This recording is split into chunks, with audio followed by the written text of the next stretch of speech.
असुरों के पुरोहित शुक्राचार्य ने भी असुर नरेश बृहस्पति को पढ़ाया था। एक दिन सूर्याचार्य की पुत्री देवयानी और बृहस्पति की पुत्री शर्मिष्ठा अपनी अन्य सखियों के साथ जल क्रीड़ा के लिए गई। एक पेड़ के नीचे उन्होंने अपने कपड़े रखे थे। लड़कियों की जल क्रीड़ा के दौरान तेज हवा चल रही थी, जिससे कपड़े इधर उधर हो गए। जब देवयानी ने नदी से बाहर आकर कपड़े पहने तो गलती से उसने शर्मिष्ठा के वस्त्र पहन लिए। हवा की वजह से सब कपड़े आपस में मिल गए थे। देवयानी से ये भूल हो गई। शर्मिष्ठा ने जब ये देखा कि देवयानी ने उसके वस्त्र पहन लिए हैं, तो उसने चिल्लाते हुए कहा, राजकुमारी के कपड़े पहनने से तुम राजकुमारी नहीं बन जाओगी। तुम्हारे पिता मेरे पिता के सेवक ही है, तो तुम भी सेविका ही हो। देवयानी एक अति सुंदर युवती थी। राजकुमारी के वस्त्र पहनने से उसकी सुंदरता और भी बढ़ गई थी। ये सुनकर शर्मिष्ठा क्रोधित हो गई। मेरे पिता राजा है, जबकि तुम्हारे पिता उनकी स्तुति करके गुजर बसर करेंगे। तुम भिखारी की बेटी हो जो भिक्षा लेकर चलता है। मेरे पिता की प्रशंसा की जाती है जो हर किसी को दान देते हैं, कुछ भी नहीं लेते। भीख मांगे की बेटी, तुम्हें मुझ पर अनावश्यक गुस्सा क्यों आ रहा है? इसके बाद देवयानी गुस्से में शर्मिष्ठा के शरीर से अपने कपड़े खींचने लगी। शर्मिष्ठा ने इस खींचातानी में देवयानी को धक्का दिया और वो कुएं में गिर गई। वह क्रोधित हो गई थी, इसलिए उसने कुएं में झांक के भी नहीं देखा। शर्मिष्ठा नगर में वापस आई और सोचा कि देवयानी कुएं में गिरकर मर गई होगी। शर्मिष्ठा और उसकी सखियों के जाने के कुछ देर बाद वहाँ राजा ययाति आए। वो एक घातक जानवर का पीछा कर रहे थे। प्यास से परेशान राजा ययाति घने वन में एक कुआं देखकर उसके पास गए।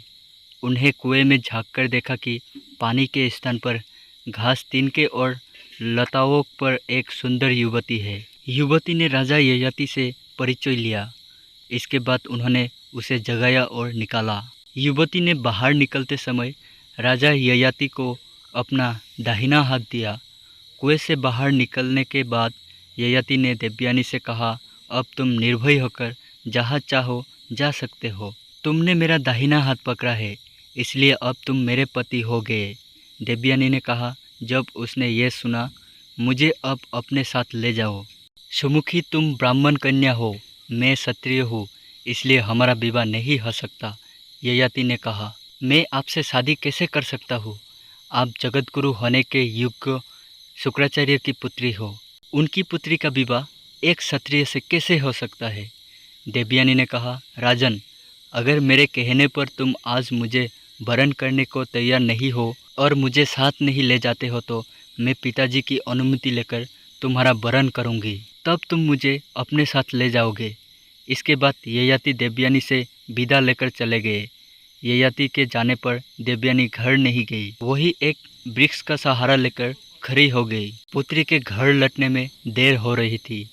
विलंब से चिंतित शुक्राचार्य ने उसकी खोज में एक दासी भेजी। दासी पद चिन्हों के सहारे देवयानी तक पहुंची और उसने उसे वहां रोते हुए पाया।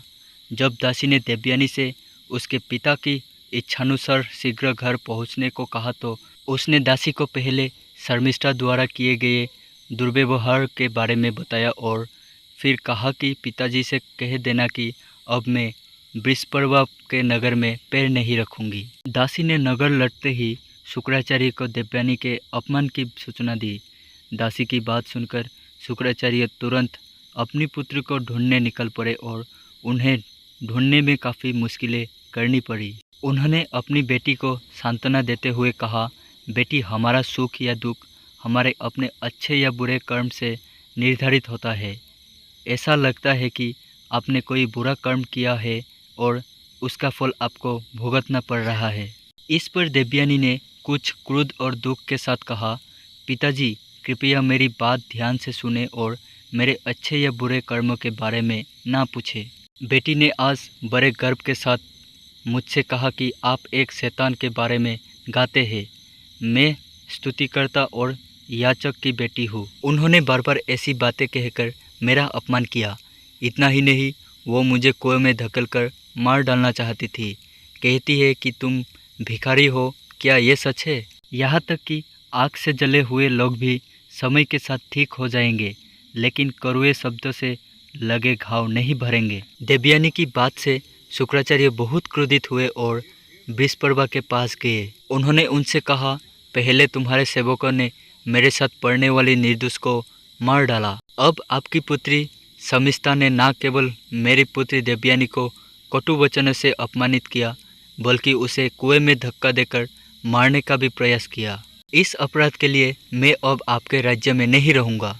शुक्राचार्य की ये धमकी सुनकर वृषपर्वा भूचक रह गया। उसने कहा, मुझे इस बारे में कुछ पता नहीं है, लेकिन अगर आप हमें छोड़कर जाएंगे तो हम समुद्र में कूदकर जान देंगे या जलती आग में कूद पड़ेंगे। वृषपर्वा के ये वचन सुनकर शुक्राचार्य ने कहा, आप कुछ भी करें, चाहे समुद्र में कूदे या जलती आग में कूदे, मैं अपनी पुत्री का अपमान और उसके प्रति किया गया कठोर व्यवहार सहन नहीं कर सकता। अगर आप मेरी पुत्री को संतुष्ट कर सके तभी मैं आपके राज्य में रहूँगा, अन्यथा नहीं। वृषपर्वा और उसके दरबारी वन में देवयानी के पास गए और उससे क्षमा मांगी। देवयानी का गुस्सा शांत नहीं हुआ था। उसने कहा, शर्मिष्ठा ने कहा था कि मैं एक भिखारी की पुत्री हूँ। अब वो अगर मेरी दासी बनना स्वीकार करे और मेरे विवाह के बाद भी मेरी सेवा करने का वचन दे तो मैं उसे क्षमा कर सकती हूँ। वृषपर्वा और शर्मिष्ठा इस पर सहमत हो गए। शर्मिष्ठा ने अपना दोष स्वीकार किया। उसने कहा, मेरे अपराध के कारण मेरे पिता के आचार्य को नहीं जाना चाहिए। मैं देवर की सेवा करने और दासी बनने को तैयार हूँ। शर्मिष्ठा ने देवयानी से कहा, मैं दासी बनकर तुम्हारी सेवा करूँगी और तुम्हारे विवाह के बाद तुम्हारे साथ जाऊँगी। कुछ समय बाद देवयानी फिर उसी वन में गई। ययाति भी शिकार के लिए वहां पहुंचे। ययाति ने खूबसूरत आभूषणों से सजी और दासियों से घिरी देवयानी को देखा। देवयानी ने एक बार फिर ययाति से अनुरोध किया, तुमने मेरा दाहिना हाथ पकड़ा था, तुम मुझे अपनी पत्नी बनाओ। ययाति शुक्राचार्य के भय से ये प्रतिलोम विवाह करने को तैयार नहीं थे। देवयानी ने दासी भेजकर अपने पिता को बुलाया। शुक्राचार्य के आगमन पर देवयानी ने कहा, पिताजी, नहुष पुत्र राजा ययाति है। इन्होंने संकट के समय मेरा हाथ पकड़ा था, मुझे इन्हें समर्पित कर दे। ये शुक्राचार्य ने ययाति से कहा, नहुष नंदन मेरी पुत्री ने पति रूप आपका वरण किया है, इसे अपनी पटरानी के रूप में ग्रहण करो। वृषपर्वा की पुत्री शर्मिष्ठा भी तुम्हें समर्पित है, इसका सदैव सम्मान करना, किंतु इसे कभी अपनी सेज पर ना बुलाना। इसके बाद शास्त्रों के अनुसार विधि से ययाति के साथ देवयानी का विवाह हो गया। समयानुसार देवयानी ने एक पुत्र को जन्म दिया। ये देखकर शर्मिष्ठा की इच्छा भी माँ बनने को थी। हिचकिचाहट के बाद उसका निवेदन स्वीकार किया और शर्मिष्ठा भी गर्भवती हो गई। निर्धारित समय पर उसने एक पुत्र को जन्म दिया। इस प्रकार कालांतर में ययाति के देवयानी से 2 और शर्मिष्ठा से 3 पुत्र हो गए। कुछ समय बाद देवयानी को ययाति और शर्मिष्ठा के घनिष्ठ संबंधों का पता चल गया। इस पर वो नाराज होकर अपने पिता के पास चली गई। देवयानी से शर्मिष्ठा के 3 पुत्रों की जन्म कथा सुनकर शुक्राचार्य नाराज हो गए और उन्होंने ययाति को श्राप दिया, तुमने जवानी के नशे में आकर ये अनुचित कार्य किया है, तुम वृद्ध हो जाओ। शुक्राचार्य के श्राप देते ही ययाति बुरे हो गए। ययाति ने शुक्राचार्य से कहा, मुनिवर, मेरी सुख भोग की इच्छा तृप्त नहीं हुई है, मुझे फिर से यौवन प्रदान कीजिए।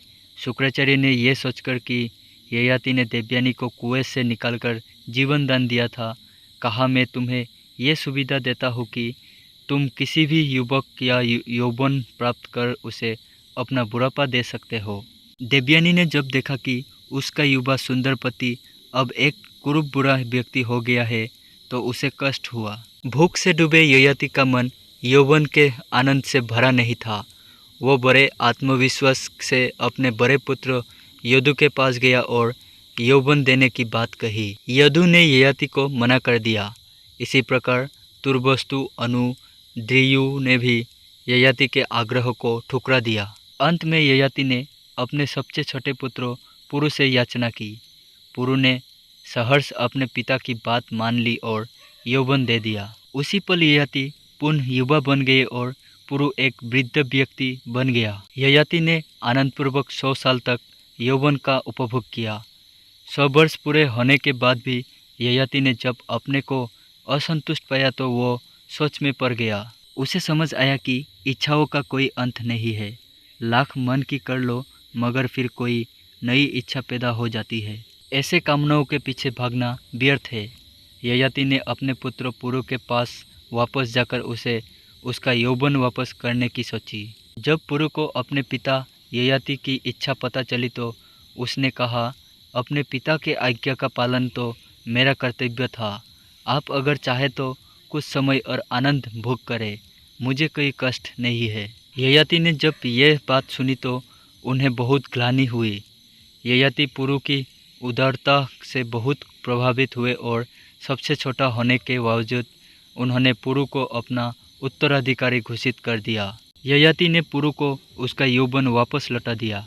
पूर्ण वृद्ध रूप में आकर ययाति देवयानी और शर्मिष्ठा के साथ राज्य छोड़कर वानप्रस्थ हो गए। आगे चलकर राजा ययाति के 5 पुत्रों ने 5 महानतम वंश का निर्माण किया। तो दोस्तों, ये थी देवयानी की कहानी। आप लोगों को कहानी कैसी लगी कमेंट करके ज़रूर बताइए और ऐसी अच्छी अच्छी कहानी सुनने के लिए हमारे चैनल पर बने रहे।